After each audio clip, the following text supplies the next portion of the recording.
Target pendapatan asli daerah (PAD) dari parkir pinggir jalan di Kabupaten Jembrana tahun ini belum tercapai.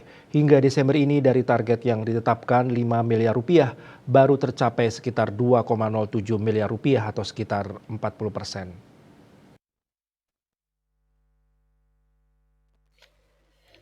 Salah satu pemicu kantong titik pendapatan parkir di Pasar Umum Negara tak terlaksana karena dilakukannya proyek revitalisasi pasar.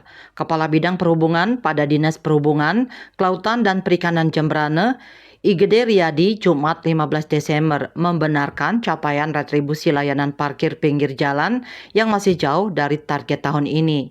Menurutnya faktor penyebab pertama karena target yang sejak awal tinggi dan tidak mungkin diterapkan lebih kecil. Kemudian faktor relokasi pasar umum negara tahun ini yang menjadi salah satu titik kantong terbanyak untuk pendapatan parkir.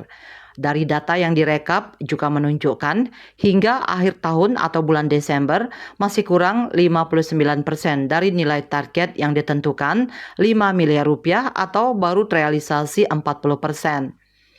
Itu terkumpul dari belasan titik retribusi parkir, baik parkir pasar dan lain-lain. Selain retribusi layanan parkir pinggir jalan, menurutnya juga terjadi penurunan di retribusi pengujian kendaraan bermotor. Dari target 650 juta setahun, hingga akhir tahun baru terrealisasi separuh lebih atau sekitar 343 juta rupiah atau 52%.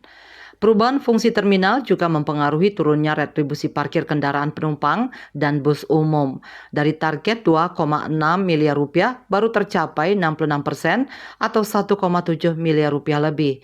Dari 6 terminal, ada 2 terminal yang sudah tidak beroperasi, diantaranya di Terminal Kargo Jembrana yang berganti menjadi Gedung Sentra Tenun, dan Terminal Umum Negara yang sedang berlangsung pembangunan revitalisasi Pasar Umum Negara.